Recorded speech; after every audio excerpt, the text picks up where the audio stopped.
ॐ स्थापकाय च धर्मस्य सर्वधर्मस्वरूपिणे अवतारवरिष्ठाय रामकृष्णाय ते नमः। यथाग्नेर्दाहिका शक्ति रामकृष्णे स्थिता हि या सर्वविद्यास्वरूपां तां शारदां प्रणमाम्यहम्। परतत्त्वे सदा लीनो रामकृष्णसमाज्ञया यो धर्मस्थापनरतो वीरेशं तं नमाम्यहम्।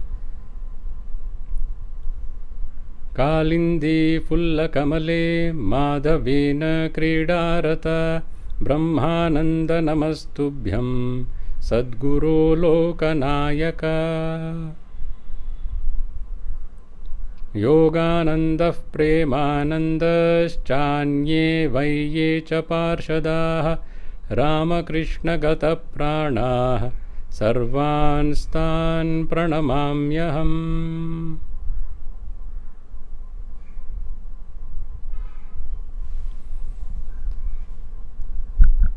ಮೇ 1ನೇ ತಾರೀಕು 2021 Ramakrishna mission foundation day. Ramakrishna ಮಿಷನ್ನಿನ 125ನೆಯ ಜನ್ಮದಿನ. ಈ ಸಂದರ್ಭದಲ್ಲಿ ಈ ರಾಮಕೃಷ್ಣ ಮಿಷನ್ನಿನ ಕಥೆಯನ್ನು ಸ್ವಲ್ಪ ಕೇಳೋಣ. ಅದ್ಭುತವಾದ ಕತೆ ಕೇಳಲಿಕ್ಕೆ ಮುಂಚೆ ಒಂದು ವಿಷಯನ ನಾವು ನೆನ್ಪಿಟ್ಕೋಬೇಕು. ರಾಮಕೃಷ್ಣ ಮಿಷನ್ ಅಂತ ನಾವು ಮಾತಾಡಿದಾಗ ಅದ್ರ ಜೊತೆಗೇ ರಾಮಕೃಷ್ಣ ಮಠ ಕೂಡ ಸೇರಿಕೊಳ್ಳುತ್ತೆ. Ramakrishna Math, Ramakrishna mission twin organisations. ಎರಡರ ಮೂಲ ಒಂದೇ, ಶ್ರೀರಾಮಕೃಷ್ಣರು, ಶ್ರೀಮಾತೆ ಶಾರದಾದೇವಿ, ಸ್ವಾಮಿ ವಿವೇಕಾನಂದರು. ಎರಡರ ಆದರ್ಶ ಒಂದೇ, ಆತ್ಮನೋ ಮೋಕ್ಷಾರ್ಥಂ ಜಗದ್ಹಿತಾಯ ಚ. ರಾಮಕೃಷ್ಣ ಮಠ ಸನ್ಯಾಸಿಗಳು ಸಾಧನೆಯಲ್ಲಿ ನಿರತರಾಗಿ ಆ ಸಾಧನೆಯನ್ನು ಭಕ್ತರಿಗೆ ಹಂಚಿಕೊಳ್ಳಿಕ್ಕೆ ಇರುವ ಒಂದು ಸಂಘ. ರಾಮಕೃಷ್ಣ ಮಿಷನ್ ಸನ್ಯಾಸಿಗಳು ಮತ್ತು ಭಕ್ತರು ಇಬ್ಬರು ಕೂಡಿ ಸಾಧನೆ ಮಾಡ್ತಾ ಲೋಕಹಿತವನ್ನು ಸಾಧನಾ ರೂಪದಲ್ಲಿ ಮಾಡುವ ಪ್ರಯತ್ನ ಮಾಡುವ ಒಂದು ಸಂಘಟನೆ. ಈ ರಾಮಕೃಷ್ಣ ಮಠ ಮತ್ತು ರಾಮಕೃಷ್ಣ ಮಿಷನ್ನಿನ ಚಟುವಟಿಕೆಗಳನ್ನು, ಪ್ರಭಾವವನ್ನು ರಾಮಕೃಷ್ಣ ಮೂವ್ಮೆಂಟ್ ಅಂತಲೂ ಗುರುತಿಸ್ತಾರೆ. ರಾಮಕೃಷ್ಣ ಮಠ ಮತ್ತು ರಾಮಕೃಷ್ಣ ಮಿಷನನ್ನು ನಾವು ಒಟ್ಟಿಗೆ ರಾಮಕೃಷ್ಣ ಮಹಾಸಂಘ ಅಂತ ಗುರುತಿಸ್ತೀವಿ. ಸೊ ರಾಮಕೃಷ್ಣ ಮಿಷನ್ನಿನ ಕಥೆ ಅಂದರೆ ಅದು ರಾಮಕೃಷ್ಣ ಮಠ, ರಾಮಕೃಷ್ಣ ಮಹಾಸಂಘದ ಕಥೆ. ರಾಮಕೃಷ್ಣ ಮಿಷನ್ ಉದ್ಘಾಟನೆ ಮೇ 1ನೇ ತಾರೀಕು 1897ರಲ್ಲಿ. ಆದರೆ ಈ ಕತೆ ಶುರುವಾಗಿದ್ದು ಅದಕ್ಕಿಂತ ಬಹಳ ಮುಂಚೆ. ಇದು ಹೇಗೆ ಅಂದರೆ, ಒಂದು ಮಂದಿರದ ಉದ್ಘಾಟನೆ ಆದಾಗ ಆ ಮಂದಿರದ ಕತೆ ಹೇಳಿಪ್ಪ ಅಂತಂದರೆ ಉದ್ಘಾಟನೆ ದಿನದಿಂದ ನಾವು ಕತೆ ಹೇಳಲ್ಲ. ಮಂದಿರ ಆಗಬೇಕು ಅಂತ ಯಾರೋ ಒಂದು ಮನಸ್ಸಲ್ಲಿ ಒಂದು ಸಂಕಲ್ಪ ಮಾಡಿದ್ರಲ್ಲ, ಅಲ್ಲಿಂದ ಆ ಕತೆ ಶುರುವಾಗುತ್ತೆ. ಆ ಸಂಕಲ್ಪ ಇನ್ನು ಕೆಲವರಿಗೆ ಹಂಚಿದಾಗ ಅವರು ಅದಕ್ಕೆ ಸಂಕಲ್ಪದಲ್ಲಿ ಅವರ ಸಂಕಲ್ಪವನ್ನು ಸೇರಿಸಿದ್ರು. ಮತ್ತು ಆ ಸಂಕಲ್ಪಗಳೆಲ್ಲ ಒಟ್ಟಿಗೆ ಒಂದು ವಾಸ್ತವಿಕ ರೂಪಕ್ಕೆ ಬರಲಿಕ್ಕೆ ಎಷ್ಟೋ ಹಂತಗಳಿರ್ತವೆ. ಅದೆಲ್ಲ ಆಗಿ ಆ ಮಂದಿರದ ಉದ್ಘಾಟನೆ, ಪ್ರತಿಷ್ಠಾಪನೆ. ಅದೇ ರೀತಿ ರಾಮಕೃಷ್ಣ ಮಿಷನ್ ಮೇ 1ನೇ ತಾರೀಕು 1897ರಲ್ಲಿ ಅದರದ್ದು ಆರಂಭ ಆದರೂ ಕೂಡ ಕತೆ ಶುರು ಆಗೋದು ಅದಕ್ಕಿಂತ ಬಹಳ ಹಿಂದೆ. ಈ ಕಥೆಯ ಮೊದಲನೇ ಹಂತ ಶ್ರೀರಾಮಕೃಷ್ಣರ ಸಾಧನೆಯಿಂದಲೇ ಶುರುವಾಗುತ್ತೆ. ಅಂದರೆ ಈ ಕತೆ ಶುರುವಾಗೋದು 1850ರ ದಶಕದಲ್ಲಿ, 1850s, ಶ್ರೀರಾಮಕೃಷ್ಣರ ಸಾಧನೆಯಲ್ಲಿ ತೊಡಗಿದ್ದ ಸಮಯ. ಶ್ರೀರಾಮಕೃಷ್ಣರ ಆಧ್ಯಾತ್ಮಿಕ ಸಾಧನೆಗಳು, ಅನುಭವಗಳು ಮತ್ತು ಅವರು ಪುನರುಜ್ಜೀವನಗೊಳಿಸಿದ ಹಿಂದೂ ಧರ್ಮದ ಆಧ್ಯಾತ್ಮಿಕ ಪರಂಪರೆ, ಇದರಲ್ಲಿ ನಾವು ರಾಮಕೃಷ್ಣ ಮಹಾಸಂಘದ ಆರಂಭವನ್ನು ಕಾಣ್ತೀವಿ.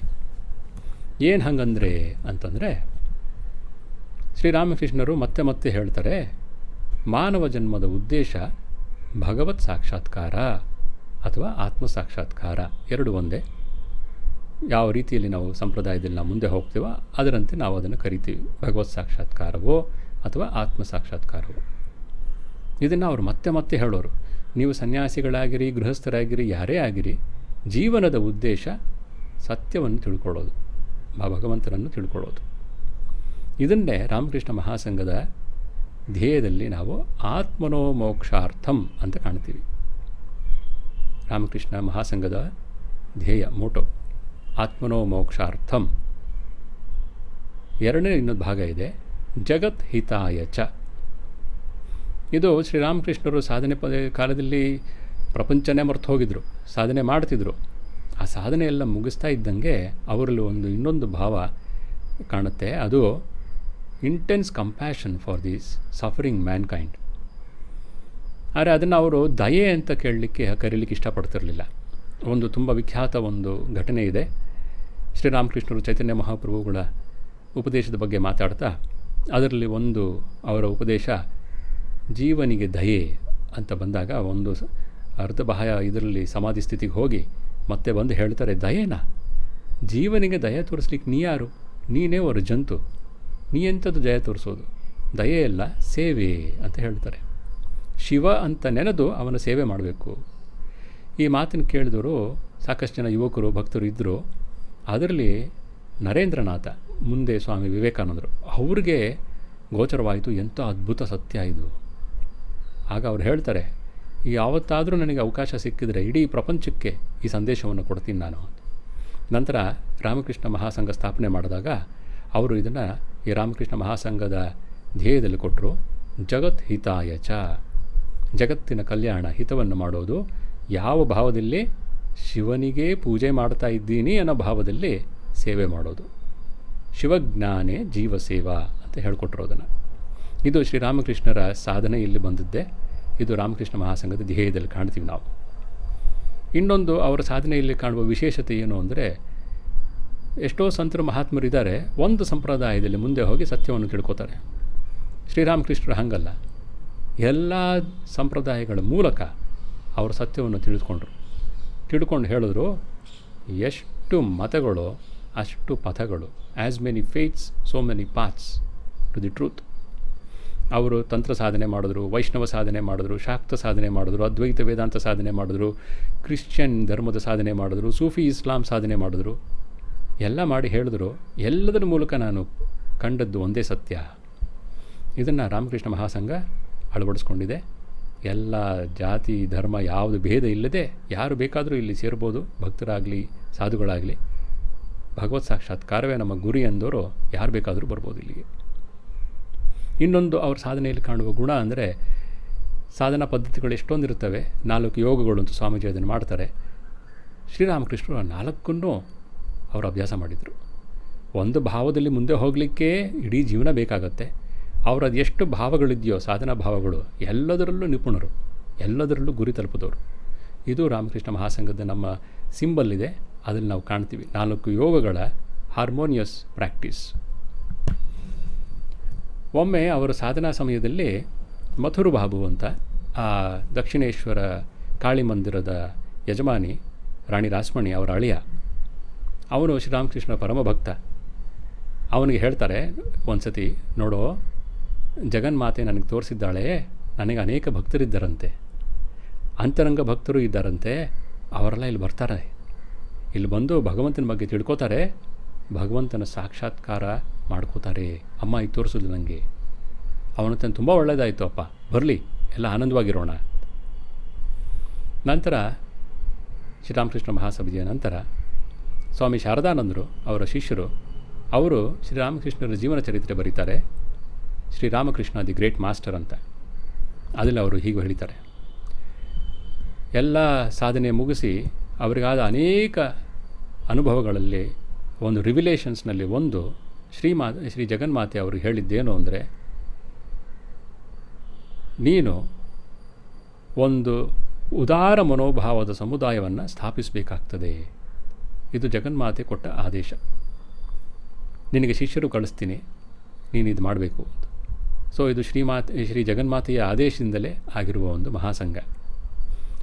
ಶ್ರೀರಾಮಕೃಷ್ಣರು ಭಗವಂತನೊಂದಿಗೆ, ಆ ತಾಯಿಯೊಂದಿಗೆ ಕಾನ್ಸ್ಟೆಂಟ್ ಕಮ್ಯುನಿಕೇಷನ್, ನಿರಂತರ ದರ್ಶನ, ಆ ತಾಯಿ ಜೊತೆ ಮಾತಾಡ್ತಿದ್ರು.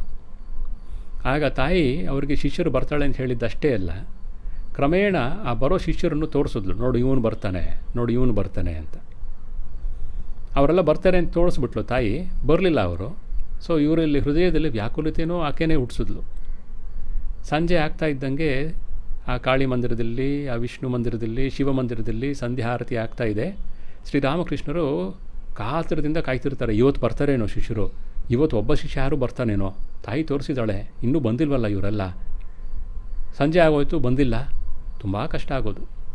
ಅಲ್ಲಿ ಒಂದು ಮನೆ, ಅದರ ಮಾಳಿಗೆ ಮೇಲೆ ಹೋಗಿ ನಿಂತ್ಕೊಂಡು ಕೂಗಿ ಕರೆಯೋರು. ಹತ್ತು ಕಲ್ಕತ್ತೆ ಕಡೆಗೆ ತಿರ್ಕೊಂಡು, ಎಲ್ಲಿದ್ದೀರೋ ಬನ್ರಪ್ಪ ನನ್ನ ಮಕ್ಕಳ, ನೀವೆಲ್ಲ ಬನ್ನಿರ, ನನ್ನ ಶಿಷ್ಯರು ನೀವು ಬರ್ತೀರಾ ಅಂತ ಕಾಯ್ತಿದ್ದೀನಿ, ಬನ್ರಪ್ಪ ಬನ್ನಿ ಅಂತ. ನಂತರ 1879 1879 ಆ ಸಮಯಕ್ಕೆ ಈ ನೇರ ಶಿಷ್ಯರು ಅಂತ ನಂತರ ಯಾರಾದರೂ ಅವರೆಲ್ಲ ಒಬ್ಬೊಬ್ಬರಾಗಲಿ ಬರಲಿಕ್ಕೆ ಶುರು ಮಾಡಿದ್ರು. ವಿವೇಕಾನಂದರು 1881 ಇಲ್ಲಿ ಬಂದವರು. ಅವರು ಬರ್ತಾ ಇದ್ದಂಗೆ ಶ್ರೀರಾಮಕೃಷ್ಣರು ಅವ್ರನ್ನೆಲ್ಲ ಗುರುತಿಸ್ತಿದ್ರು. ನೋಡು ಇವನು ನನ್ನ ಶಿಷ್ಯ, ಇವನು ಶಿಷ್ಯ, ತಾಯಿ ತೋರಿಸಿದ್ದಾಳೆ ಅಂತ. ಇದು ರಾಮಕೃಷ್ಣ ಮಹಾಸಂಘದ ಕಥೆಯ ಮೊದಲನೆಯ ಹಂತ. ಎರಡನೇ ಹಂತ ಈ ಶಿಷ್ಯರ ಟ್ರೈನಿಂಗ್. ಈ ಥರ ಬಂದ ಶಿಷ್ಯರು ಗೃಹಸ್ಥರು ಇದ್ದರು. ಈ ಒಂದು 17, 16, 17, 18 ವರ್ಷದ ಹುಡುಗರು ಇದ್ದರು. ಇವರನ್ನು 2 ಗುಂಪಾಗಿ ಮಾಡಿಕೊಂಡು ಭಕ್ತರನ್ನು ಒಂದು ರೀತಿ ತಯಾರು ಮಾಡಿದ್ರು ಶ್ರೀರಾಮಕೃಷ್ಣರು. ಇವರಿಗೆ ಭಕ್ತರಿಗೆ, ಗೃಹಿ ಭಕ್ತರಿಗೆ ಭಗವಂತನಲ್ಲಿ ಕೇಂದ್ರೀಕೃತವಾಗಿದ್ದುಕೊಂಡು ಸಂಸಾರ ಜೀವನ ಹೇಗೆ ನಡೆಸಬೇಕು ಅನ್ನೋದನ್ನು ಹೇಳಿಕೊಟ್ರು. ಪ್ರಾರ್ಥನೆ ಮಾಡಿಪ್ಪ, ತಾಯಿನ ಹಿಡ್ಕೊಂಡು ಸಂಸಾರ ನಡೆಸಿ ಅನ್ನೋದನ್ನು ಹೇಳಿಕೊಟ್ರು. ಈ ಯುವಕರಿದ್ರಲ್ಲ, 16, 17, 18 ವರ್ಷದ ಯುವಕರು, ಇವರನ್ನು ವಿಶೇಷವಾಗಿ ತಯಾರು ಮಾಡಿದ್ರು. ಅವರೆಲ್ಲ ಶನಿವಾರ ಭಾನುವಾರ ಬರೋರು ಗೃಹಸ್ಥರು. ಇವರು ಮಿಕ್ಕಿದ ದಿನ ಬಂದಾಗ ಅವರು ಒಬ್ಬೊಬ್ಬರಿಗೂ ಇಂಟೆನ್ಸ್ ಟ್ರೈನಿಂಗ್ ಕೊಟ್ಟರು. ಅವನು ಯಾವ ಮಟ್ಟದಲ್ಲಿದ್ದಾನೆ, ಅವನು ಯಾವ ಅಡಚಣೆ ಬರ್ತಾ ಇದೆ, ಹೆಂಗೆ ಅದನ್ನು ದಾಟಬೇಕು ಅಂತೆಲ್ಲ ನೋಡಿಕೊಂಡು ಅವರಿಗೆ ಟ್ರೈನಿಂಗ್ ಮಾಡಿದ್ರು. ಏನದು, ಅವರು ತಮ್ಮ ಅಪಾರ ಆಧ್ಯಾತ್ಮಿಕ ಶಕ್ತಿಯನ್ನು, ಅಂದರೆ ತಮ್ಮ ಶ್ರೀರಾಮಕೃಷ್ಣರ ಅಪಾರ ಆಧ್ಯಾತ್ಮಿಕ ಶಕ್ತಿಯನ್ನು ಉತ್ತರಾಧಿಕಾರಿಗಳಾಗಿ ಪಡೆದು ನಂತರ ಅದನ್ನು ಜಗನ್ಮಾತೆಯ ಇಚ್ಛೆಗನುಸಾರವಾಗಿ ಜಗತ್ತಿನ ಕಲ್ಯಾಣಕ್ಕಾಗಿ ಉಪಯೋಗಿಸಲಿಕ್ಕೆ ತಯಾರಾಗಬೇಕು. ಆ ರೀತಿ ಅವರಿಗೆ ತರಬೇತಿ ಕೊಟ್ಟರು. ಆಮೇಲೆ ಈ ಹುಡುಗರಿಗೆ ಆಗಾಗ ಎಚ್ಚರಿಕೆ ಕೊಡ್ತಿದ್ರು. ನೋಡ್ರಪ್ಪ, ಜಗನ್ಮಾತೆ ನಿಮ್ಮನ್ನೆಲ್ಲ ಆಯ್ಕೆ ಮಾಡಿದ್ದಾಳೆ.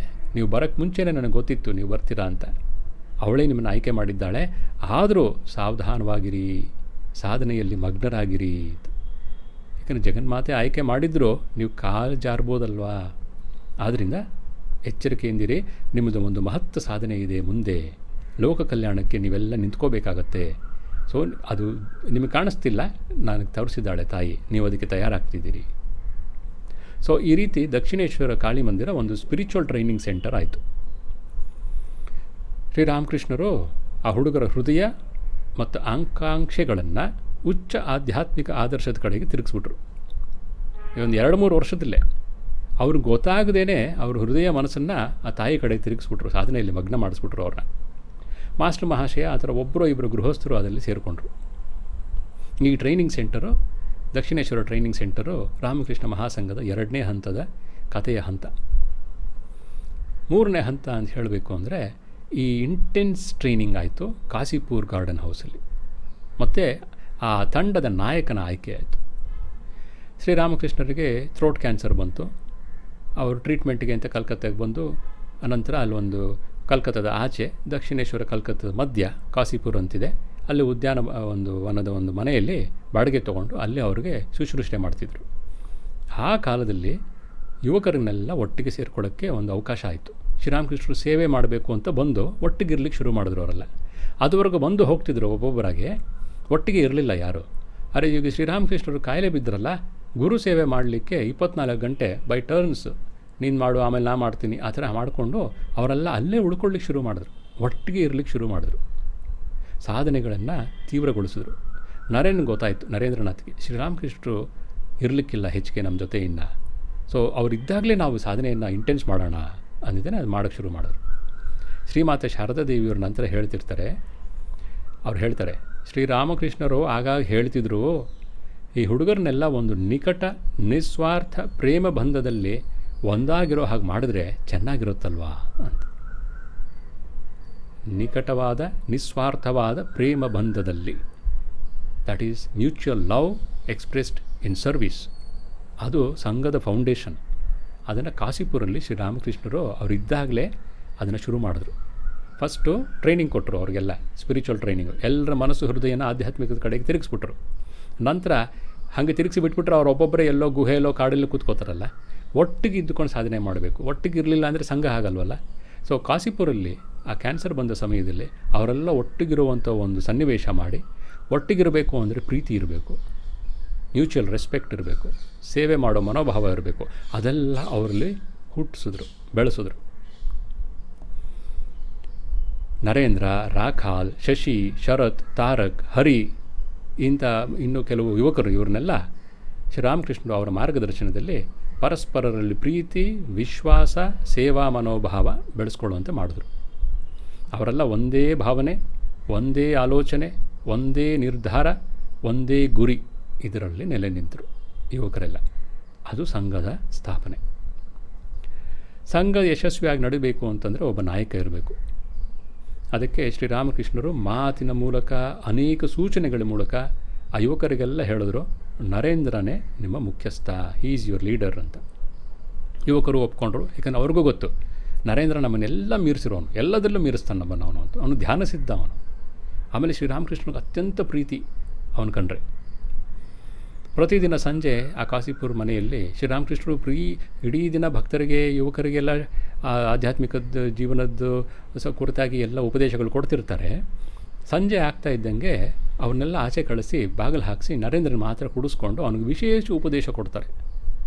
ಏನೋ ಸಾಕಷ್ಟು ಡಿಸ್ಕಷನ್ಸು ಆಗ್ತಿತ್ತು. ಇದನ್ನೆಲ್ಲ ಮಿಗಿದವ್ರು ಕಂಡಿದ್ದರು. ಸೊ ಅವ್ರಿಗೆ ಗೊತ್ತಾಯಿತು, ವಿವೇಕಾನಂದರು ನಮ್ಮ ಲೀಡರಾಗಿ ಶ್ರೀರಾಮಕೃಷ್ಣರು ಅವನ್ನ ತಯಾರು ಮಾಡ್ತಿದ್ದಾರೆ ಅಂತ. ಇದು ರಾಮಕೃಷ್ಣ ಮಹಾಸಂಘದ 3ನೇ ಹಂತದ ಕತೆ. ಅದೇ ಕಾಶಿಪುರ ಮನೆಯಲ್ಲಿದ್ದಾಗ 1886 ಜಾನ್ವರಿ ಒಂದು 1ನೇ 2ನೇ ವಾರದ ಸಮಯ, ಬಡೋಗೋಪಾಲ್ ಅಂತ, ನಂತರ ಸ್ವಾಮಿ ಅದ್ವೈತಾನಂದ, ಆ ಸನ್ಯಾಸಿ ಶಿಷ್ಯರಲ್ಲಿ ಇವರೊಬ್ಬರೇ ವಯಸ್ಸಾದವರು, ಮಿಗ್ದವರೆಲ್ಲ ಯುವಕರು. ಈ ಬಡೋಗೋಪಾಲ್ ಒಂದು ಸತಿ ಒಂದು ಆಸೆ ಬಂತು, ಗಂಗಾ ತೀರದಲ್ಲಿರೋ ಸನ್ಯಾಸಿಗಳಿಗೆ ಕಾವಿ ಬಟ್ಟೆ ಮತ್ತು ರುದ್ರಾಕ್ಷಿ ಮಾಲೆ ಕೊಡಬೇಕು ಅಂತ. ಗುರುಗಳಾದ ಶ್ರೀರಾಮಕೃಷ್ಣರ ಹತ್ರ ಹೇಳ್ಕೊಂಡ್ರು, ಈ ಥರ ಅನಿಸ್ತಿದೆ ನನಗೆ ಅಂತ. ಆಗ ಶ್ರೀರಾಮಕೃಷ್ಣರು ಹೇಳಿದ್ರು, ನೋಡು, ಈ ನನ್ನ ಯುವಕ ಶಿಷ್ಯರಿದ್ದಾರಲ್ಲ, ಇವರು ಅಸಾಧಾರಣ ಸನ್ಯಾಸಿಗಳಿಗಿಂತ ಅನೇಕ ಪಟ್ಟು ಉತ್ತಮರು. ನೀನು ಇವರಿಗೆ ಕೊಡು ಸನ್ಯಾಸಿ, ಆ ಫಲ ಲಾಭ ನಿಮಗೆಲ್ಲ ಸಿಗುತ್ತಿಲ್ಲೇ ಅಂತ. ಅವರು ಸಂತೋಷವಾಗಿ ಕಾವಿ ಬಟ್ಟೆ ಎಲ್ಲ ತಂದು, ರುದ್ರಾಕ್ಷಿ ಮಾಲೆಗಳು ತಂದು ಶ್ರೀರಾಮಕೃಷ್ಣರ ಕೈ ಕೊಟ್ಟರು. ಶ್ರೀರಾಮಕೃಷ್ಣರು ಅದನ್ನೆಲ್ಲ ಮಂತ್ರಗಳಿಂದ ಪವಿತ್ರಗೊಳಿಸಿ ತಮ್ಮ ಕೈಯಾರೆ ಆ ಕಾವಿ ಬಟ್ಟೆಯನ್ನು ಸೆಲೆಕ್ಟೆಡ್ ಡಿಸೈಪಲ್ಸ್ ಕೆಲವರಿಗೆ ಅವರು ಕೊಟ್ಟರು, ಸನ್ಯಾಸದ ಒಂದು ಕಾವಿ ಬಟ್ಟೆಯನ್ನು. ಇನ್ಫಾರ್ಮಲಿ ದೇ ರಿಸೀವ್ಡ್ ಸನ್ಯಾಸ ಆನ್ ದಟ್ ಡೇ.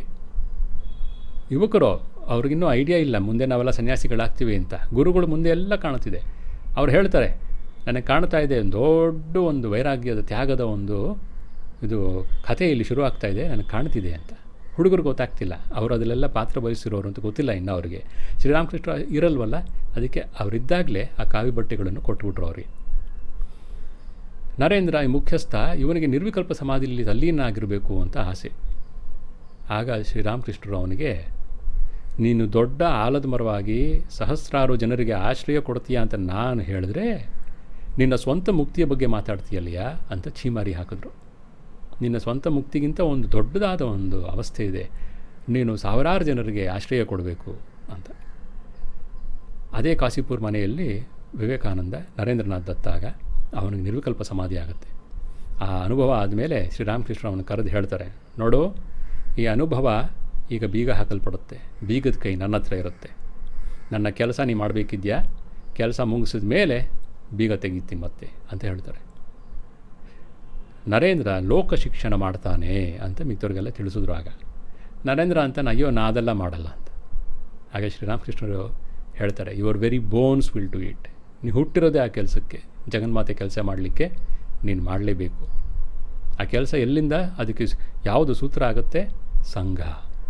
ಅದು ನರೇಂದ್ರಗೂ ಇನ್ನೂ ಏನು ಕ್ಲಿಯರಾಗಿ ಸ್ಪಷ್ಟವಾಗಿಲ್ಲ, ಅವರು ಏನು ಸ್ಪಷ್ಟವಾಗಿ ಹೇಳಲಿಲ್ಲ. ಕೆಲವು ದಿನಗಳ ಮುಂಚೆ, ಮಹಾಸಮಾಧಿಯ ಕೆಲವು ದಿನಗಳ ಮುಂಚೆ ನರೇಂದ್ರನ ಕರೆಸಿ ಮಿಗ್ದೂರಿನಲ್ಲಿ ಆಚೆ ಕಳಿಸಿದ್ದಾರೆ. ಮುಂದೆ ಕೂಡಿಸ್ಕೊಂಡ್ರು. ಅವನ್ನ ತದೇಕ ಚಿತ್ತವಾಗಿ ನೋಡ್ತಾ ಸಮಾಧಿಗೆ ಹೊರಟೋದ್ರು. ನರೇಂದ್ರನಿಗೆ ಅನುಭವ ಆಯಿತು, ಗುರುಗಳ ಮೂಲಕ ಎಂಥದೋ ಒಂದು ವಿದ್ಯುತ್ ಶಕ್ತಿ ನನ್ನಲ್ಲಿ ಸೇರ್ಕೋತಾ ಇದೆ ಅಂತ. ನರೇಂದ್ರನು ಬಾಹ್ಯ ಪ್ರಜ್ಞೆ ಕಳೆದೋಯ್ತು. ಎಷ್ಟೋ ಹೊತ್ತಿನ ನಂತರ ಅವನು ಮತ್ತೆ ಬಾಹ್ಯ ಪ್ರಜ್ಞೆ ಬಂದಾಗ ಗುರುಗಳು ಶ್ರೀರಾಮಕೃಷ್ಣ ಆನಂದ ಬಾಷ್ಪ ಸುರಿಸ್ತಾ ಇದ್ದಾರೆ. ಅವರು ಅವನಿಗೆ ಹೇಳ್ತಾರೆ, ನನ್ನ ಎಲ್ಲ ಶಕ್ತಿಯನ್ನು ನಿನ್ನಲ್ಲಿ ಧಾರೆ ಮಾಡಿದ್ದೀನಿ ನಾನು. ಈ ಶಕ್ತಿಯಿಂದ ನೀನು ದೊಡ್ಡ ಕಾರ್ಯಗಳನ್ನ ಮಾಡ್ತೀಯಾ. ಅನಂತರ ನೀನು ಎಲ್ಲಿಂದ ಬಂದ್ಯೋ ಅಲ್ಲಿಗೆ ತೆರಳ್ತೀಯಾ.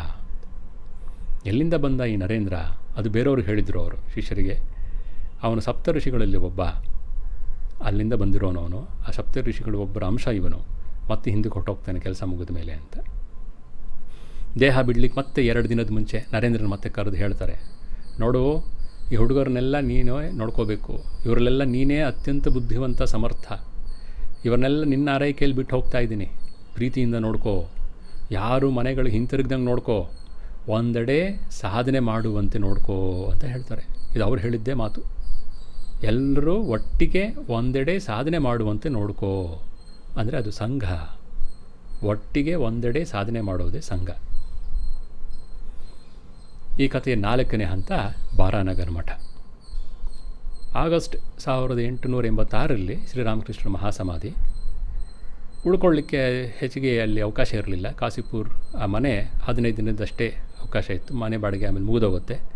ಗೃಹಸ್ಥ ಭಕ್ತರು ಅಂದರು, ಗುರುಗಳೇ ಹೋದರೂ ನೀವೆಲ್ಲ ಮನೆಗಳು ಹೋಗ್ರಪ್ಪ, ಇನ್ನು ನೀವು ಓದೋದು ಏನಾದರೂ ಮಾಡ್ಕೊಳ್ಳಿ, ನೀವು ಎಲ್ಲ ಗೃಹಸ್ಥರಾಗಿ ದೇವರನ್ನು ಇಟ್ಕೊಂಡು ಸಾಧನೆ ಮಾಡಿ ಅಂತ ಹೇಳಿದ್ರು. ಅವ್ರಿಗೆ ಗೊತ್ತಿಲ್ಲ ಶ್ರೀರಾಮಕೃಷ್ಣರು ಯುವಕರನ್ನ ವಿಶೇಷವಾಗಿ ಒಂದು ದೊಡ್ಡ ಮಹತ್ ಕಾರ್ಯಕ್ಕೆ ರೆಡಿ ಮಾಡ್ತಿದ್ದಾರೆ ಅಂತ. ಕೆಲವರು ಮನೆಗಳು ಹಿಂತಿರುಗಿದ್ರು. ಇನ್ನೊಂದು ಲಟು ಮತ್ತು ಇನ್ನು ತಾರಕ್ ಇವರಿಗೆಲ್ಲ ಮನೆ ಇರಲಿಲ್ಲ, ಅಲ್ಲಿ ಇಲ್ಲಿ ಉಳ್ಕೋತಿದ್ರು. ಆಗ ಸುರೇಂದ್ರನಾಥ್ ಮಿತ್ರ ಅಂತ ಒಬ್ಬ ಗೃಹಸ್ಥ ಭಕ್ತ, ಅವನಿಗೆ ಒಂದಿನ ಶ್ರೀರಾಮಕೃಷ್ಣರು ದರ್ಶನ ಕೊಟ್ಟು ಕೇಳ್ತಾರೆ, ಏನು ಮಾಡ್ತಿದ್ಯಾ ನೀನು? ನನ್ನ ಮಕ್ಕಳು ಬೀದಿ ಸುತ್ತಾ ಇದ್ದಾರೆ, ಏನಾರ ಒಂದು ವ್ಯವಸ್ಥೆ ಮಾಡು ಕೂಡಲೇ ಅವರಿಗೆ ಅಂತ ಹೇಳಿದ್ರು. ಅವನು ಓಡ್ ಬರ್ತಾನೆ ಅಳ್ಕೊಂಡು, ನರೇಂದ್ರನಾಥನ ಹತ್ರ ಬಂದು ಬೇಡ್ಕೋತಾನೆ, ಗುರುಗಳು ನನಗೆ ದರ್ಶನ ಕೊಟ್ಟರು, ಈ ಥರ ಮಾಡಲಿಕ್ಕೆ ಆದೇಶ ಕೊಟ್ಟಿದ್ದಾರೆ. ನಾನು ಆ ಕಾಸಿಪುರ ಮಠ ನಡಿಬೇಕಾದ್ರೆ ಆ ಮನೆ ಬಾಡಿಗೆ ಕಡೆಗೆ ಅಲ್ಲಿನ ಖರ್ಚಿಗೆ ಇಷ್ಟು ಅಂತ ಕೊಡ್ತಿದ್ದೆ, 60 ರೂಪಾಯಿ. ಅದನ್ನು ನಾನು ಇವಾಗಲೇ ನಿಮಗೆ ಕೊಡ್ತೀನಿ. ನೀವು ಒಂದು ಮನೇನ ಬಾಡಿಗೆ ತೊಗೊಳ್ಳಿ, ನೀವು ಯುವಕರೆಲ್ಲ ಒಟ್ಟಿಗೆ ಅಲ್ಲಿರಿ. ಗುರುಗಳ ಒಂದು ಅಸ್ಥಿ ಇತ್ತು, ಅದನ್ನೆಲ್ಲ ಅಲ್ಲಿ ಸ್ಥಾಪನೆ ಮಾಡೋಣ. ನಾವು ಭಕ್ತರು ಸಾಧ್ಯವಾದಾಗೆಲ್ಲ ಬಂದು ನಿಮ್ಮ ಜೊತೆ ಕೂತ್ಕೊಂಡು ನಾವು ಸ್ವಲ್ಪ ಸಾಧನೆ ಮಾಡ್ತೀವಿ ಅಂತ. ಆಗ ಬಾರಾನಗರ್ ಅಂತ ಒಂದು Ganga, East side of the Ganga, ಅಲ್ಲಿ ಒಂದು ಭೂತ ಇದಿರೋ ಮನೆ ಅದು ಅಂತ ಯಾರೂ ತೊಗೋತಿರಲಿಲ್ಲ ಬಾಡಿಗೆಗೆ, ಭೂತಗಳಿವೆ ಅಲ್ಲಿ ಅಂತ. ಇವರು ಅಂದರೆ ಒಳ್ಳೆಯದಾಯಿತು, ಭೂತಗಳಿದ್ರೆ ನಮಗೇನು ತೊಂದರೆ ಇಲ್ಲ ಅಂತ ಅದನ್ನು ಬಾಡಿಗೆಗೆ ತೊಗೊಂಡ್ರು. ಅದು ಮೊದಲನೇ ಬಾರಾನಗರ್ ಮಠ ಅಂತ ಅದಾಗಿತ್ತು. ಅಲ್ಲಿ ಈ ಯುವಕರು 1886 ಸೆಪ್ಟೆಂಬರಲ್ಲಿ ಒಂದುಗೂಡಕ್ಕೆ ಶುರು ಮಾಡಿದ್ರು. ನರೇಂದ್ರನಾಥರು ಒಬ್ಬೊಬ್ಬರಿಗೆ ಮನೆಗೆ ಹೋಗಿ, ಬನ್ನಿ ಒಂದು ಮಠ ಥರ ಮಾಡಿದ್ದೀವಿ, ಬನ್ನಿ ಸಾಧನೆ ಮಾಡೋಣ, ಮನೇಲಿರಬೇಡಿ ನೀವಿನ್ನ, ಗುರುಗಳು ಹೇಳಿದ್ದಾರೆ ಅಂತ ಎಲ್ಲ ಮತ್ತೆ ಅಲ್ಲಿ ಬರಲಿಕ್ಕೆ ಶುರುವಾಯಿತು. ಅಲ್ಲಿ ಸಾಧನೆ ಶುರುವಾಯಿತು. ಅದಾದ ಒಂದು 2 ತಿಂಗಳ ನಂತರ ಡಿಸೆಂಬರಲ್ಲಿ ಆಂಟ್ಪುರ್ ಅಂತ ಒಂದು ಹತ್ತಿರದ ಒಂದು ಜಾಗ, ಬಾಬುರಾಮ್ ಅಂತ ಒಬ್ಬ ನೇರ ಶಿಷ್ಯ, ಅವರ ತಾಯಿ ಕರೀತಾರೆ, ಬನ್ರಪ್ಪ ನೀವೆಲ್ಲ ತುಂಬ ನೊಂದಿದ್ದೀರಾ, ಗುರುಗಳು ಹೋದ್ಮೇಲೆ ಕೆಲವು ದಿನ ಇಲ್ಲಿದ್ದು ಹೋಗಿ ನಮ್ಮಲ್ಲಿ ಅಂತ.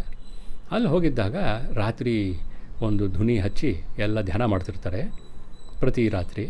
ಒಂದು ರೀತಿ ಅದೇ ರೀತಿ ಒಂದು ರಾತ್ರಿ ಸಂಜೆಗೆ ಅದು ಬೆಂಕಿ ಹಚ್ಚಿ ಅದರಲ್ಲಿ ಭಜನೆ ಮಾಡಿ ಧ್ಯಾನ ಮಾಡಿ, ವಿವೇಕಾನಂದರು ರಾತ್ರಿ ಅಷ್ಟೊತ್ತಿಗೆ ತುಂಬ ಒಂದು ಎಂಥೂಸಿಯಾಸ್ಟಿಕ್ ಮೂಡಲ್ಲಿ ಜೀಸಸ್ಸಿನ ಬಗ್ಗೆ ಮಾತಾಡಲಿಕ್ಕೆ ಶುರು ಮಾಡಿದ್ರು. ಅವನ ತ್ಯಾಗ, ಅವನ ಶಿಷ್ಯರ ವೈರಾಗ್ಯ, ಅವ್ರು ಮಾಡಿದ ತ್ಯಾಗಗಳು, ಅವ್ರು ಪಟ್ಟ ಕಷ್ಟಗಳು, ಗುರುಗಳ ಸಂದೇಶವನ್ನು ಹೇಗೆ ಪ್ರಚಾರ ಮಾಡಿದ್ರು ಅವರು, ಅದನ್ನೆಲ್ಲ ಹೇಳಿದ್ರು. ಯುವಕರಿಗೆಲ್ಲ ತುಂಬ ಉತ್ಸಾಹ ಆಗೋಯಿತು. ನಾವು ಹಾಗೆ ಮಾಡೋಣ, ನಮ್ಮ ಗುರುಗಳು ಅದೇ ರೀತಿ ಮಾಡಿದ್ದಾರೆ, ನಾವು ನಮ್ಮ ಗುರುಗಳು ನೇರ ಶಿಷ್ಯರಾಗಿ ನಮ್ಮ ಗುರುಗಳು ಶ್ರೀರಾಮಕೃಷ್ಣರ ಉಪದೇಶವನ್ನು ಇಡೀ ಜಗತ್ತಿಗೆ ನಾವು ಪ್ರಚಾರ ಮಾಡಬೇಕು ಅಂದಿದ್ದಾನೆ ಸಂಕಲ್ಪ ಮಾಡಿದ್ರು. ನಾವು ಸನ್ಯಾಸಿಗಳಾಗ್ತೀವಿ ಅಂತ. ಗುರುಗಳು ಸನ್ಯಾಸಿ ದೀಕ್ಷೆ ಅಂತ ಒಂದು ಕಾವಿ ಬಟ್ಟೆ ಕೊಟ್ಟಿದ್ದರು, ಇವರು ಒಳಗಡೆಯಿಂದ ಅದಾಗಿರಲಿಲ್ಲ. ಅಲ್ಲಿ ಆ ರಾತ್ರಿ ಅವರು ಸಂಕಲ್ಪ ಮಾಡಿದ್ರು, ನಾವು ಮನೆ ಮಠ ಬಿಟ್ಟು ಸನ್ಯಾಸಿಗಳಾಗೋಣ ಅಂತ. ಮಾರನೇ ದಿನ ನೋಡ್ತಾರೆ, ಅದು ಕ್ರಿಸ್ಮಸ್ ಈವ್. ಅವ್ರು ತುಂಬ ಆಶ್ಚರ್ಯ ಆಯಿತು, ಅವ್ರಿಗೆ ಗೊತ್ತಿರಲಿಲ್ಲ. ಹಾಗೆ ವಿವೇಕಾನಂದರು ಹಾಗೆ ಒಳಗಡೆಯಿಂದ ಗುರು ಮಹಾರಾಜರ ಶ್ರೀರಾಮಕೃಷ್ಣರ ಒಂದು ಸ್ಫೂರ್ತಿಯಿಂದ ಅದೆಲ್ಲ ಹೇಳಿದರು. ನಂತರ ಸ್ವಾಮಿ ಶಿವಾನಂದರು, one of the direct disciples, ಸಂಘದ ಗುರುಗಳಾದರು ಅವರು ಮುಂಚೆ, ಅವರು ಹೇಳ್ತಾರೆ, our resolve to become organised became firm at Antpur Sri Ramakrishna had made us ಸನ್ಯಾಸಿನ್ಸ್.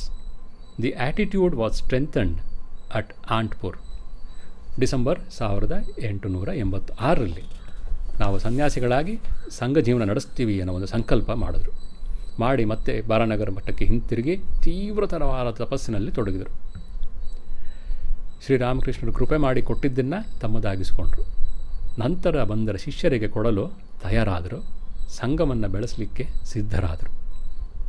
ಇದು ರಾಮಕೃಷ್ಣ ಮಿಷನ್, ರಾಮಕೃಷ್ಣ ಸಂಘದ ಕಥೆಯ 4ನೇ ಹಂತ. 5ನೇ ಹಂತ ಶ್ರೀರಾಮಕೃಷ್ಣರ ಸಹಧರ್ಮಿಣಿ ಶ್ರೀಮಾತೆ ಶಾರದಾ ದೇವಿಯವರ ಅವರ ಒಂದು ನೇತೃತ್ವದಲ್ಲಿ ಸಂಘ ಹೆಂಗೆ ಬೆಳೀತು ಅನ್ನೋದು. ಶ್ರೀಮಾತೆ ಶಾರದಾ ದೇವಿಯವರು ಶ್ರೀರಾಮಕೃಷ್ಣರ ಮಹಾಸಮಾಧಿಯ ನಂತರ ಇನ್ನೇನು ಅವರು ದೇಹ ಬಿಡಲಿಕ್ಕೆ ಮುಂಚೆ ಒಮ್ಮೆ ಕರೆದ್ರು, ನೋಡು ಎಲ್ಲ ನಾನೇ ಮಾಡ್ತಾಯಿದ್ದೀನಿ, ನೀ ಏನೂ ಮಾಡಲ್ವಾ, ಹುಡುಗಗಳ ಥರ ಇದ್ದಾರೆ ಇಲ್ಲಿ ಕಲ್ಕತ್ತಾದಲ್ಲಿ, ಕಾಮಿನಿ ಕಾಂಚನದಲ್ಲಿ ಮುಳುಗೋಗಿದ್ದಾರೆ ಜನ, ನೀನೇನಾರ ಮಾಡಬೇಕು ಅವ್ರಿಗೆ ಅಂತ ಹೇಳಿ ಹೋಗಿದ್ರು. ಅವ್ರಿಗೂ ಗೊತ್ತು ಈ ಯುವಕರನ್ನೆಲ್ಲ ಇವ್ರಿಗೂ ನನ್ನ ಗುರುಗಳು, ನನ್ನ ಯಜಮಾನರು, ನನ್ನ ಆರಾಧ್ಯ ದೇವತೆ ಶ್ರೀರಾಮಕೃಷ್ಣರು, ಇವರು ಯಾವುದೋ ಒಂದು ಮಹತ್ ಕಾರ್ಯಕ್ಕೆ ರೆಡಿ ಮಾಡ್ತಿದ್ದಾರೆ ಅಂತ ಅವ್ರಿಗೂ ಗೊತ್ತಾಗಿತ್ತು. ಅವರು ಹೋದಲ್ಲೆಲ್ಲ ಯಾವ ಮಂದಿರ ನೋಡಿದ್ರು ಅಲ್ಲಿ ಕಣ್ಣೀರು ಸುರಿಸಿ ಪ್ರಾರ್ಥನೆ ಮಾಡೋರು.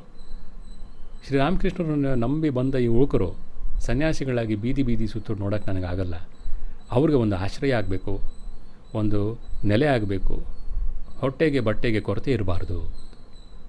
ಶ್ರೀರಾಮಕೃಷ್ಣರಲ್ಲಿ ದಿನಾ ಪ್ರಾರ್ಥನೆ ಮಾಡ್ತಾರೆ, ನೋಡಿ ನಿಮ್ಮ ಹೆಸರು ಹೇಳ್ಕೊಂಬಂದವರು ಬೀದಿ ಸುತ್ತೋದು ಬೇಡ, ಅದನ್ನು ನೋಡೋಕ್ಕಾಗಲ್ಲ, ಅವ್ರಿಗೆ ಒಂದು ಆಶ್ರಯ ಮಾಡಿ, ನೀವು ವ್ಯವಸ್ಥೆ ರೆಡಿ ಮಾಡಿ ಅವ್ರಿಗೊಂದು. ಎಲ್ಲ ದೇವಸ್ಥಾನದಲ್ಲಿ ಎಲ್ಲಿ ಹೋದರು, ವೃಂದಾವನಕ್ಕೆ ಹೋಗ್ತಾರೆ, ಕಾಶಿಗೆ ಹೋಗ್ತಾರೆ, ಎಲ್ಲಿ ಹೋದರೂ ಇದೇ ಪ್ರಾರ್ಥನೆ ಮಾಡ್ತಾರೆ.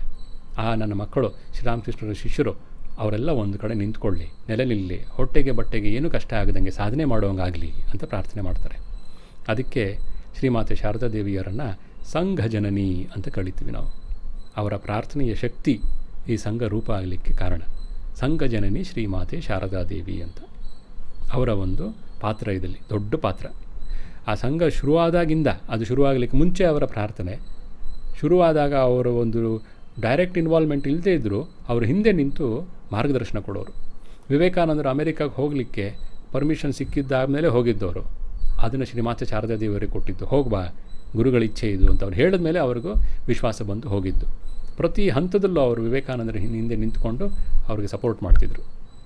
ಇದ್ರ ಜೊತೆಗೆ ಗೃಹಸ್ಥ ಭಕ್ತರು ಅವರವರ ಕೆಲಸದಲ್ಲಿ ನಾವು ಅವರು ಸಾಧನೆಯಲ್ಲಿ ನಡ್ಕೊಂಡಿದ್ದರೂ ಕೂಡ ಈ ಸಂಘದ ಸ್ಥಾಪನೆಗೆ ತುಂಬ ಸಹಾಯ ಮಾಡಿದ್ರು.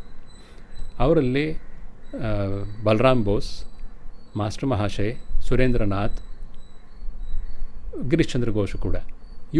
ಅವರು ಯಾರು ತುಂಬ ದೊಡ್ಡ ಧನಿಕರು ಅಂತಲ್ಲ, ಆದರೆ ಅದು ಸಾಧ್ಯವಾದಷ್ಟು ಮಟ್ಟಿಗೆ ಅವರು ಈ ಸಂಘದ ಸ್ಥಾಪನೆಗೆ ಅವರು ಎಷ್ಟಾಗುತ್ತೋ ಅಷ್ಟು ಸಹಾಯ ಮಾಡೋರು.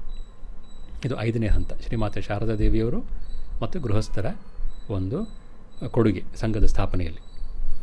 6ನೇ ಹಂತ ಸ್ವಾಮಿ ವಿವೇಕಾನಂದರ ಪರಿವ್ರಾಜಕ ಜೀವನ.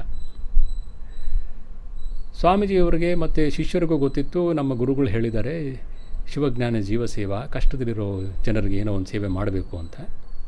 ಆತ್ಮನೋ ಮೋಕ್ಷಾರ್ಥಂ ನಮಗೆ ಸ್ಪಷ್ಟವಾಗಿ ಅರ್ಥ ಆಗಿದೆ. ಜಗದ್ಹಿತ ಅಂದರೆ ಏನು ಅದ್ರ ಬಗ್ಗೆ ಸ್ಪಷ್ಟತೆ ಇರಲಿಲ್ಲ.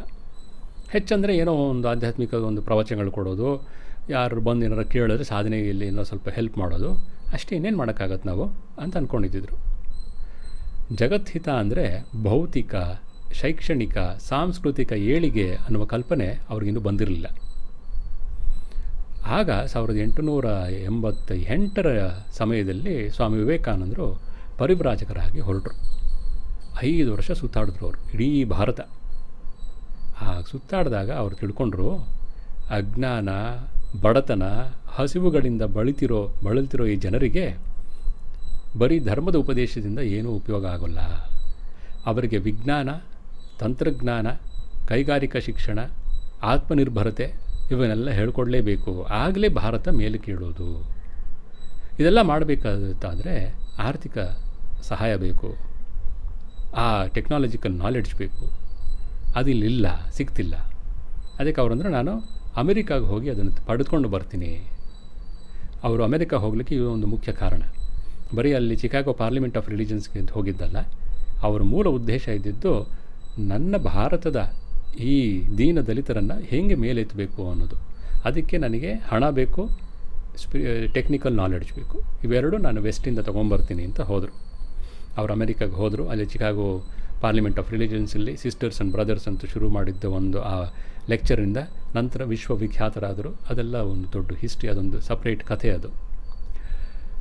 ಅಮೇರಿಕಾದಲ್ಲಿದ್ದಾಗ ಒಮ್ಮೆ ಒಂದು ಸತಿ ಅವರು ಹೇಳ್ತಾರೆ, ಅವರ ಹೋಸ್ಟ್ ಆಕೆಗೆ ಹೇಳ್ತಾರೆ, ಜೀವನದ ಅತ್ಯಂತ ಪ್ರಬಲ ಪ್ರಲೋಭನೆಯನ್ನು ನಾನು ಎದುರಿಸಿದೆ ಈಗ ಅಂತ. ಆಕೆ ಸ್ವಲ್ಪ ಚೇಷ್ಟೆ ಮಾಡ್ತಾಳೆ. ಯಾರವಳು ಪುಣ್ಯವಂತೆ ಸ್ವಾಮೀಜಿ ಅಂತ ಕೇಳ್ತಾಳೆ. ಆಗ ಸ್ವಾಮಿ ವಿವೇಕಾನಂದರು ಜೋರನ್ನು ನಕ್ಬಿಟ್ಟು ಹೇಳ್ತಾರೆ, ಅಯ್ಯೋ ಹೆಂಗಸಲ್ಲ, ಸಂಘ ಆರ್ಗನೈಸೇಷನ್.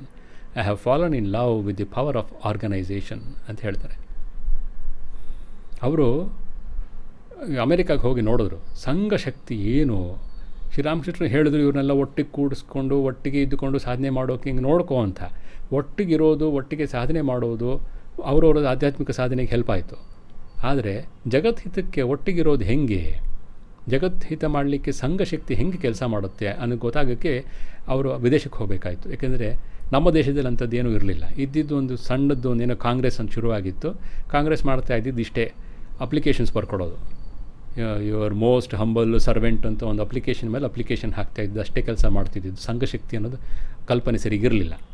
ಬ್ರಾಹ್ಮ ಸಮಾಜದಿತ್ತು, ಆದರೆ ಅದು ಒಂದು ಧರ್ಮದಲ್ಲಿ ಮಾತ್ರ ನಿಂತ್ಕೊಂಡು ಸ್ವಲ್ಪ ಏನೋ ರಿಫಾರ್ಮ್ಸ್ ಅಂತ ಮಾಡಿಕೊಂಡು one sided understanding of truth and reform movement, ಅದರಿಂದ ಏನು ಹೆಚ್ಚಿಗೆ ನಮ್ಮ ಧರ್ಮದ ಒಂದು ಬುನಾದಿಯಲ್ಲಿ ನಿಂತ್ಕೊಂಡು ಮಾಡೋಕೆ ಆಗ್ತಿರಲಿಲ್ಲ ಅದು. ಸೊ ವಿದೇಶಕ್ಕೆ ಹೋದಾಗ, ಅಮೇರಿಕಾ ಇಂಗ್ಲೆಂಡಲ್ಲಿ ಹೋದಾಗ ಸ್ವಾಮೀಜಿ ಇದನ್ನು ನೋಡಿದ್ರು. ಅದನ್ನು ಮತ್ತೆ ಅವರು ಪತ್ರಗಳಲ್ಲಿ ಅವರ ಶಿಷ್ಯರಿಗೆ, ಅವರ ಸೋದರ ಸನ್ಯಾಸಿಗಳಿಗೆ ಬರೀತಾರೆ. We want organisation is power. ಹೆಂಗೆ ಪವರ್ ಅಂತ ಕೇಳ್ತೀರಾ, ಅದಕ್ಕೊಂದು ಉದಾಹರಣೆ ಕೊಡ್ತಾರೆ ನೋಡಿ. ಸೈಕಾಲಜಿಕಲ್ ಎಕ್ಸ್ಪ್ಲನೇಷನ್ ಇಲ್ಲೇ ಕೊಡ್ತೀನಿ ನಾನು. ಈ 4 ಕೋಟಿ ಇರೋ ಇಂಗ್ಲೀಷವರು 300 ಕೋಟಿ ನಮ್ಮ ಜನಾಂಗದ ಇದು ಸಂಖ್ಯೆ. ಈ 4 ಕೋಟಿ ಜನ ಈ 300 ಕೋಟಿ ಜನರನ್ನ ಆಳ್ತಾ ಇದ್ದಾರಲ್ಲ, 200 ವರ್ಷ ಲೂಟಿ ಮಾಡ್ತಿದ್ದಾರಲ್ಲ. ಹೆಂಗೆ ಸಾಧ್ಯ? 4 ಕೋಟಿಯಲ್ಲಿ 300 ಕೋಟಿಯಲ್ಲಿ ಹೆಂಗೆ ಇದಾಯಿತು ಅಂತಂದರೆ, ಆ 4 ಕೋಟಿಯ ಜನ ಒಂದು ಇಚ್ಛಾಶಕ್ತಿ ಅವ್ರದ್ದು, ಒಂದು ಮತದಲ್ಲಿ ಕೆಲಸ ಮಾಡ್ತಿದ್ದಾರೆ. ನಾವು 300 ಕೋಟಿ ಜನ ಇದ್ದರೂ ಕೂಡ 300 ಕೋಟಿ ವಿಧದಲ್ಲಿ ನಮ್ಮ ಚಿಂತನೆ, ಏಕತ್ವದ ಭಾವನೆ ಇಲ್ಲ, ಒಟ್ಟುಗೂಡಿ ಕೆಲಸ ಮಾಡೋ ಶಕ್ತಿ ಇಲ್ಲ. ಯಾಕಿಲ್ಲ? ಅದನ್ನು ಮತ್ತೆ ಹೇಳ್ತಾರೆ ಸ್ವಾಮೀಜಿ. ಯಾಕಿಲ್ಲ ಅಂತಂದರೆ, ನಿಮ್ಮ ಮೂಲಭೂತ ಒಂದು ದೋಷ ಸೇರ್ಕೊಂಡ್ಬಿಟ್ಟಿದೆ 1000 ವರ್ಷದ ಗುಲಾಮಗಿರಿ ಮಾಡಿ. ಅದೇನು ಅಂದರೆ ಹೊಟ್ಟೆ ಕಿಚ್ಚು, jealousy, natural to slaves jealousy. ಒಬ್ಬ ಮುಂದೆ ಹೋದರೆ ಕಾಲಿಡಿದು ಇಳಿಯೋದು ಇನ್ನೊಬ್ಬ ಹಿಂದಕ್ಕೆ. ಅವನ ಯಶಸ್ಸಿನಲ್ಲಿ ನನಗೆ ಆನಂದ ಇಲ್ಲ, ಹೊಟ್ಟೆ ಕಿಚ್ಚಷ್ಟೇ ಇರೋದು. ನಂತರ ಒಬಿಡಿಯನ್ಸ್ ಅನ್ನೋದು ಹೆಸರಿಗೂ ಇಲ್ಲ. ಒಬಿಡಿಯನ್ಸ್ ಇಲ್ಲದೆ ಇದ್ದರೆ ಸಂಘ ನಿಂತ್ಕೊಳ್ಳಲ್ಲ. ಆದ್ದರಿಂದ ನಮ್ಮ ದೇಶದಲ್ಲಿ ಇದು ಯಾವ ರೀತಿ ಸಂಘ ನಡೆದಿಲ್ಲ. ಇರಲಿಲ್ಲ ಅಂತಲ್ಲ, 1000 ವರ್ಷದಲ್ಲಿ ನಾವು ಕಳ್ಕೊಂಡ್ವಿ ಅಷ್ಟೇ. ಅದನ್ನು ಮತ್ತೆ ಪಡಿಬೇಕು. ಅವ್ರು ಹೇಳ್ತಾರೆ, therefore to make a great future India the whole secret lies in organisation, accumulation of power, coordination of wills. ಅದನ್ನು ಮಾಡಲಿಕ್ಕೆ ಶುರು ಮಾಡಿದ್ದು ರಾಮಕೃಷ್ಣ ಮಿಷನ್. ಸಹ ಸೋದರ ಸನ್ಯಾಸಿ ಬ್ರಹ್ಮಾನಂದರಿಗೆ ಬರೀತಾರೆ, if you can build a math I shall say you are heroes, otherwise you are nothing. An organised society is wanted. ಹೇಳ್ತಾರೆ, ನೀವು ಎಲ್ಲೆಲ್ಲಿ ಹಳ್ಳಿಗಳಿಗೆ ನಗರಗಳಿಗೆ ಹೋಗ್ತಿರೋ ಅಲ್ಲಿ ಶ್ರೀರಾಮಕೃಷ್ಣರು ಯಾರಾದರೂ ಗೌರವಿಸ್ತಾರೆ ಅಂತ ನೋಡಿದ್ರೆ ಅಲ್ಲಿ ಒಂದು ಅಸೋಸಿಯೇಷನ್ ಶುರು ಮಾಡಿ, ಕೆಲವು ಜನಗರನ್ನು ಒಟ್ಟುಗೂಡಿಸಿ ಒಂದು ಅಸೋಸಿಯೇಷನ್ ಶುರು ಮಾಡಿ. ಮೆಡ್ರಾಸಲ್ಲಿದ್ದ ಅವರು ಶಿಷ್ಯರಿಗೆ ಬರೀತಾರೆ, ಆಳಸಿಂಗ ಪೆರುಮಾಳ್ ಅಂತ ಅವರ ನೇತೃತ್ವ, ಅವನಿಗೆ ಬರೀತಾರೆ, an organisation that will teach the Hindus mutual help and appreciation is absolutely necessary. ಇನ್ನೂ ಅದು ನಮ್ಮ ಸಂಘದಲ್ಲಿ ನಾವು ಶುರು ಮಾಡಿದ್ದೀವಿ, ಹೊರಗೆ ಸಮಾಜದಲ್ಲಿ ಇನ್ನೂ ಬಂದಿಲ್ಲ. ಹಿಂದೂಗಳು ಒಟ್ಟಿಗೆ ಗೂಡಿ ಒಟ್ಟಿಗೆ ಯೋಚನೆ ಮಾಡಿ ಲೋಕಹಿತಕ್ಕಾಗಿ ಕೆಲಸ ಮಾಡೋ ಶಕ್ತಿ ಇನ್ನೂ ಜಾಗೃತವಾಗಿಲ್ಲ. ಸ್ವಾಮೀಜಿ ಅದನ್ನು ಕಂಡರು, ಆ ಸ್ವಪ್ನವನ್ನು, ಅದನ್ನು ಮ್ಯಾನಿಫೆಸ್ಟ್ ಮಾಡಲಿಕ್ಕೆ ಈ ರಾಮಕೃಷ್ಣ ಮಹಾಸಂಘ ಸ್ಥಾಪನೆ ಮಾಡಿದ್ದವರು. ಇದಾಯಿತು 6ನೇ ಹಂತದ ಕತೆ. 7ನೇ ಹಂತದ ಶ್ರೀರಾಮಕೃಷ್ಣ ಮಿಷನ್ನ ಕಥೆಯಲ್ಲಿ ಅದರ ಸ್ಥಾಪನೆ ಮೇ 1ನೇ ತಾರೀಕು 1897. ಸುಮಾರು 40 ಜನ ಸನ್ಯಾಸಿಗಳು, ಗೃಹಸ್ಥ ಭಕ್ತರು, ಬಲರಾಮ್ ಬೋಸ್ ಶ್ರೀರಾಮಕೃಷ್ಣ ಗೃಹಸ್ಥ ಭಕ್ತರು ಅವ್ರ ಮನೆಯಲ್ಲಿ ಎಲ್ಲ ಸೇರಿದ್ರು. ಸ್ವಾಮಿ ವಿವೇಕಾನಂದರು ಅಮೇರಿಕಲ್ಲಿ ನೋಡ್ಕೊಂಬಂದರು ಮಿಷನ್ ಅಂದರೆ ಸಂಘದ ಶಕ್ತಿ ಹೆಂಗಿರುತ್ತೆ ಅಂತ. ಮಠ ಇದೆ, ಆದರೆ ಮಠ ಸಾಧನೆಯಲ್ಲಿ ನಿರತರಾಗಿರೋ ಸಾಧುಗಳಿದ್ದಾರೆ. ಜಗತ್ ಹಿತ ಆಗಬೇಕು ಅಂದರೆ ಬರೀ ಸಾಧುಗಳಿಂದ ಅಲ್ಲ, ಗೃಹಸ್ಥರು ಸೇರ್ಕೋಬೇಕು. ಶ್ರೀರಾಮಕೃಷ್ಣರ ಅನುಯಾಯಿಗಳು ಬರೀ ಸನ್ಯಾಸಿಗಳಲ್ವಲ್ಲ, ಗೃಹಸ್ಥರು ಇದ್ದಾರೆ, ಲಕ್ಷಾಂತರ ಗೃಹಸ್ಥರಿದ್ದಾರೆ. ನಮ್ಮ ಸನ್ಯಾಸಿಗಳೆಲ್ಲ ಸೇರಿ 1800 ಜನ ಇದ್ದೀವಿ ಮಹಾಸಂಘದಲ್ಲಿ, ಲಕ್ಷಗಟ್ಟಲೆ ಭಕ್ತರಿದ್ದಾರೆ. ಎಲ್ಲರೂ ಒಟ್ಟಿಗೆ ಸೇರಿ ಆ ರಾಮಕೃಷ್ಣರ ಒಂದು ಸ್ಫೂರ್ತಿಯಲ್ಲಿ ಜಗತ್ತಿನ ಕಲ್ಯಾಣಕ್ಕೆ ನಾವು ಕೆಲಸ ಮಾಡಬೇಕು. ಅದಕ್ಕೆ ಒಂದು ಸಂಘ ಮಾಡಬೇಕು, ಅದು ರಾಮಕೃಷ್ಣ ಮಿಷನ್ ಅಂತ ಆಗಬೇಕು ಅಂತ ಮಾಡಿದ್ರು. ಆಗ ಅಲ್ಲಿ ಸೇರಿದಾಗ ಸ್ವಾಮಿ ವಿವೇಕಾನಂದರು ಒಂದು ಪ್ರಸ್ತಾಪನೆಯನ್ನು ಮುಂದಿಡ್ತಾರೆ. ಅಲ್ಲಿ ಓದಿದ್ದನ್ನು ನಾನು ಓದ್ತೀನಿ ಈಗ. ನಾನು ನಾನಾ ದೇಶಗಳನ್ನು ಸುತ್ತಿ ನನಗೆ ದೃಢವಾದ ನಂಬಿಕೆ ಹುಟ್ಟಿ ಹೋಗಿದೆ. ಏನೆಂದರೆ, ಸಂಘವಿಲ್ಲದೆ ಯಾವ ದೊಡ್ಡ ಕಾರ್ಯವೂ ನಡೆಯಲಾರದು. ಆದರೆ ನಮ್ಮದರಂತಹ ದೇಶಗಳಲ್ಲಿ ಮೊದಲಿನಿಂದಲೂ ಸಾಧಾರಣ ರೀತಿಯಲ್ಲಿ ಸಂಘವನ್ನು ಏರ್ಪಡಿಸುವುದು ಅಥವಾ ಸಾಧಾರಣ ಜನರ ಸಮ್ಮತಿಯಿಂದ ತೆಗೆದುಕೊಂಡು ಕೆಲಸ ಮಾಡುವುದು ಅಷ್ಟು ಸುಲಭವೆಂದು ತೋರುವುದಿಲ್ಲ. ಪಾಶ್ಚಾತ್ಯ ನರನಾರಿಯರು ಸುಶಿಕ್ಷಿತರಾಗಿದ್ದಾರೆ, ನಮ್ಮ ಹಾಗೆ ದ್ವೇಷಪರಾಯಣರಲ್ಲ. ಅವರು ಗುಣಕ್ಕೆ ಗೌರವ ಕೊಡುವುದನ್ನು ಕಲಿತುಕೊಂಡಿದ್ದಾರೆ. ಇದನ್ನು ಆ ದೇಶದಲ್ಲಿ ಎಷ್ಟು ಆದರಿಸುತ್ತಾರೆ. ನನ್ನ ಉದಾಹರಣೆಯನ್ನೇ ತೆಗೆದುಕೊಳ್ಳಿ. ನನ್ನಂತಹ ಯಕ್ಕಶ್ಚಿತ್ ವ್ಯಕ್ತಿಯನ್ನು ಎಷ್ಟೊಂದು ಆದರದಿಂದ ಅವರು ಬರಮಾಡಿಕೊಂಡು ನನಗೆ ಎಷ್ಟೊಂದು ಅನುಕೂಲಗಳನ್ನು ಕಲ್ಪಿಸಿಕೊಟ್ಟರು. ಈ ದೇಶದಲ್ಲಿ ಶಿಕ್ಷಣ ಪ್ರಸರಿಸಿ ಅದರಿಂದ ಯಾವಾಗ ಮತಹಿತಗಳ ಕಿಷ್ಕಿಂಧವಾದ ಮೇರೆಗಳ ಹೊರಗೆ ಮನಸ್ಸು ಕೂಡುವುದನ್ನು ಕಲಿಯುತ್ತಾರೆಯೋ ಆಗ ಪ್ರಜಾಭಿಪ್ರಾಯವನ್ನು ಅನುಸರಿಸಿ ಸಂಘದ ಕೆಲಸವು ನಡೆಯಬಲ್ಲದು. ಅದಕ್ಕೋಸ್ಕರವೇ ಈ ಸಂಘಕ್ಕೆ ಪ್ರಧಾನ ಸರ್ವಾಧಿಕಾರಿ ಬೇಕು. ಎಲ್ಲರೂ ಆತನ ಆಜ್ಞೆಗೆ ಗೌರವ ಕೊಟ್ಟುಕೊಂಡು ಹೋಗಬೇಕು. ಆಮೇಲೆ ಕ್ರಮೇಣ ಎಲ್ಲರ ಮತವನ್ನು ತೆಗೆದುಕೊಂಡು ಕಾರ್ಯವನ್ನು ಮಾಡಬಹುದು. ನಾನು ಯಾರ ಹೆಸರಿನಲ್ಲಿ ಸನ್ಯಾಸಿಯಾಗಿದ್ದೇನೆಯೋ, ತಾವು ಯಾರನ್ನು ಜೀವನಕ್ಕೆ ಆದರ್ಶವನ್ನಾಗಿಟ್ಟುಕೊಂಡು ಸಂಸಾರಾಶ್ರಮವನ್ನು ಸ್ವೀಕರಿಸಿ ಕಾರ್ಯಕ್ಷೇತ್ರದಲ್ಲಿರುವಿರೋ, ಯಾರ ಪುಣ್ಯನಾಮವೂ ಅದ್ಭುತ ಜೀವನವು ದೇಹಾವಸಾನವಾದ 20 ವರ್ಷಗಳ ಒಳಗೆ ಪ್ರಾಚ್ಯ ಮತ್ತು ಪಾಶ್ಚಾತ್ಯ ಜಗತ್ತಿನಲ್ಲಿ ಆಶ್ಚರ್ಯಕರವಾದ ರೀತಿಯಲ್ಲಿ ಪ್ರಸಾರವಾಯಿತೋ, ಆತನ ಹೆಸರಿನಲ್ಲಿಯೇ ಈ ಸಂಘ ಪ್ರತಿಷ್ಠಿತವಾಗುವುದಾಗಿದೆ. ನಾನು ಪ್ರಭುವಿನ ದಾಸ, ತಾವು ಈ ಕಾರ್ಯದಲ್ಲಿ ಸಹಾಯ ಮಾಡಬೇಕು. ಇದು ಅವರು ಪ್ರಸ್ತಾಪನೆ ಇಟ್ಟಿದ್ದು ಸ್ವಾಮಿ ವಿವೇಕಾನಂದರು. ಗಿರೀಶ್ ಚಂದ್ರ ಘೋಷ್ ಮುಂತಾದವರು ಅಲ್ಲಿ ಬಂದಿದ್ದ ಗೃಹಸ್ಥರೆಲ್ಲರೂ ಅದನ್ನು ಅನುಮೋದಿಸಿದರು. ರಾಮಕೃಷ್ಣ ಸಂಘದ ಮುಂದಿನ ಕಾರ್ಯಕ್ರಮದ ಚರ್ಚೆಗೆ ಅಲ್ಲಿ ಶುರುವಾಯಿತು. ಹಾಗೆ ಶುರುವಾಗಿದ್ದು ರಾಮಕೃಷ್ಣ ಮಿಷನ್.